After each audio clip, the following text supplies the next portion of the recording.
In this video, we're going to take a look at coordinate geometry and the midpoint formula. And we're going to try to develop the midpoint formula. So before we do that, let's take a look at this warm-up problem that we have. You can go ahead and pause the video and complete the warm-up and then check back, or just work with me. So we want to complete the statements to the right if segment PS has a length of 3 centimeters. So PS is 3, and because it's congruent to segment SQ, that's also 3, and segment NP, that would also be 3. So the midpoint of segment PQ is point S. Segment NQ, the length of segment NQ equals 9, and then it would be centimeters. Another name for segment NS is segment SN. S is the end point of ray SQ. P is the midpoint, so P is the midpoint of segment NS. Segment NS is congruent to segment PQ because they have to have the same length. And then another way to say ray SN is, and I'm going to go erase some of my markings here. So we have to use the endpoint S, and we're going toward point N, so we could actually say SP, ray SP. So anyways, that's just a review of some of the things we've done, and let's take a look down here. So at the beginning of chapter 1, we defined the word point, and where else have we seen points, and what purpose do they serve, and how could we define line using these ideas? So we define point as a location in space with no size or shape, but if we define a point on the coordinate plane, so where else have we seen points? Coordinate plane. We have a location defined by a horizontal and vertical position, right? And the horizontal position we call the x coordinate, the vertical position we call the y coordinate. Coordinate plane looks like this, and when we have a point, we use the ordered pair notation. And again, what purpose do they serve? Well, when we look at points in the coordinate plane, they serve a bunch of different purposes, but one of them is to graphically represent the solutions to an equation. And we could define a line by saying that a line is all of the points that algebraically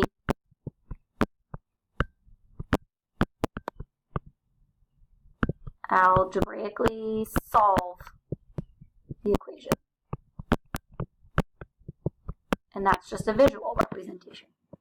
So now what we're going to do is we're going to think of midpoint in more of the coordinate plane context. So I'm going to look at a couple segments. I'm going to pull up Desmos in a minute. We're going to look at the x coordinates, the y coordinates, the midpoint, and we're going to start with the endpoints, look at the x and y coordinates, and then look at the midpoint. So we're going to start off a little bit easier. The first point we're going to look at is this one right here. So I have segment AB. Endpoint is 4, 1, and 8, 1. Those are our two endpoints. So let's write that down.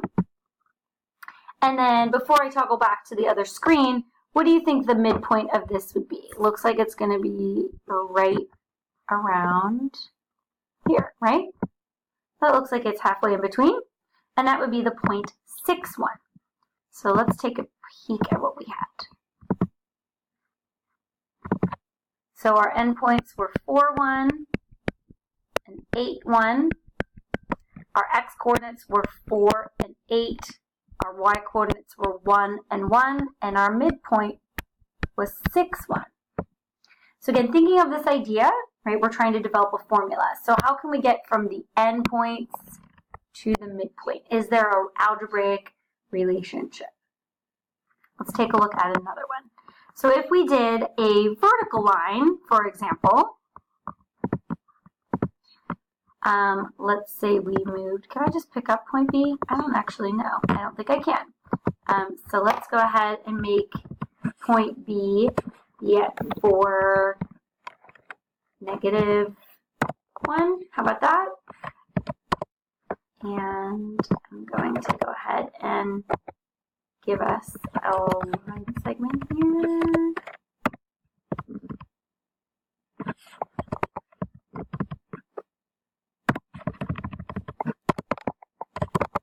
There we go. Okay. So here we have our segment.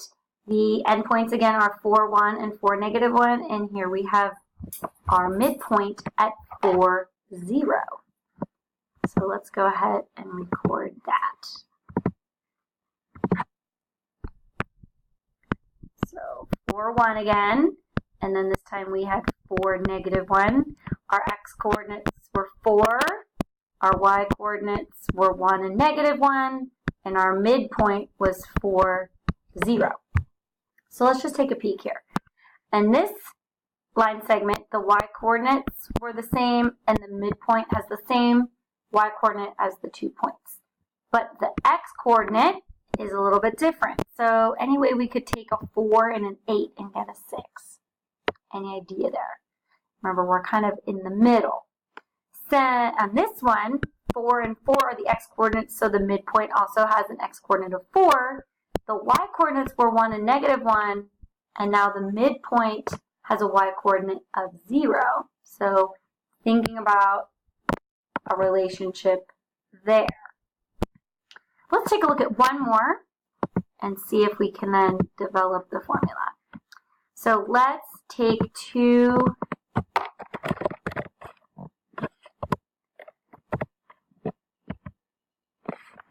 completely different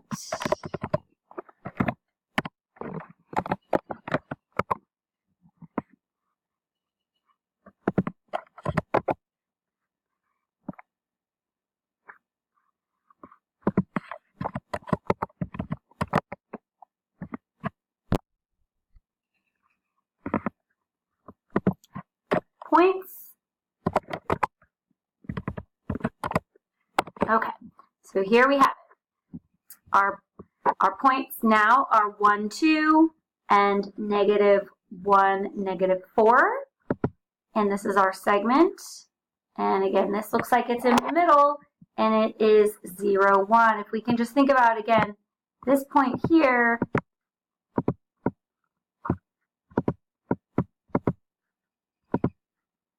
you know, this point here doesn't look like it's halfway in between if we think about the distance. This point here does. So our endpoints were 1, 2, and -1, -4. Or 1, -1, excuse me. I know So -1, 1. I'm sorry, that was incorrect. 1, 2, and -1. 1, 2, -1, -4. Our x coordinates were 1 and -1.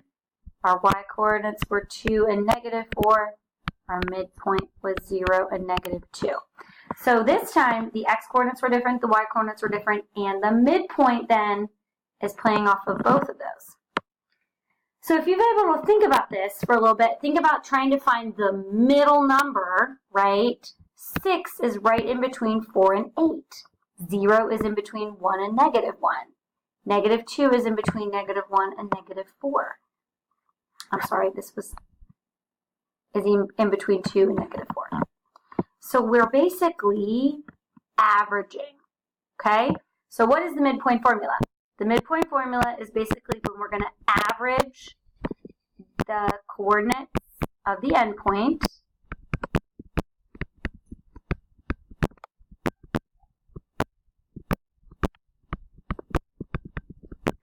So if we were given a segment with endpoints x1, y1, and x2, y2, the midpoint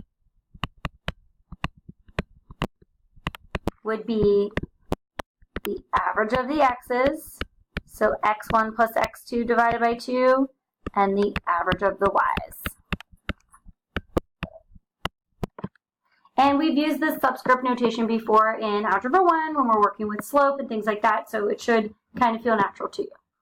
So let's take a look at some examples. Find the coordinates of the midpoint of the segments given each pair of endpoints. So we'll do number 1 together, and then you can take a look at number 2. So our x coordinates, then we're going to average -17 and -1. And then for our y coordinates, we're going to average 8 and 11. -17 plus -1 is -18, divided by 2 is -9. -8 plus 11 is +3.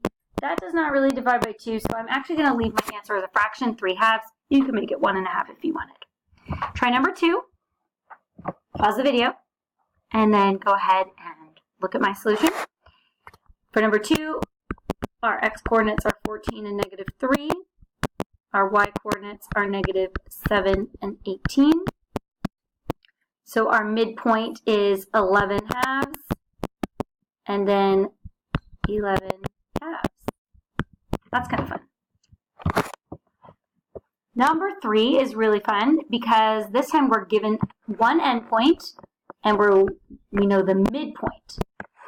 So let's just think about our formula, right? We're averaging the x coordinates and the y coordinates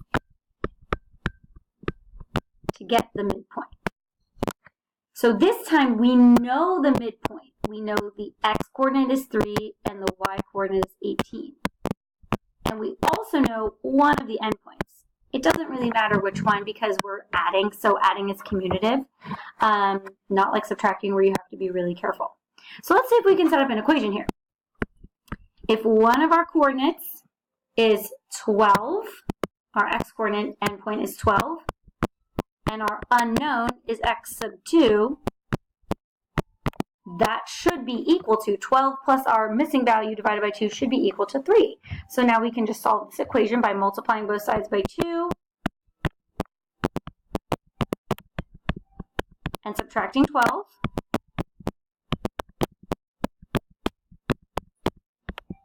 And then for our y-coordinates, we're going to do the same idea. So we know that one of our y-coordinates is -8. The other one is our variable. And the average of that should be equal to +18. So again, multiplying both sides by 2 gives us -8 plus y sub 2 is 36. And then adding 8 to both sides tells us that y sub 2 is 44. So our other endpoint has an ordered pair of -6, 44. Now you're ready to try some problems on your own. There's a worksheet for you, and reference this if you need to.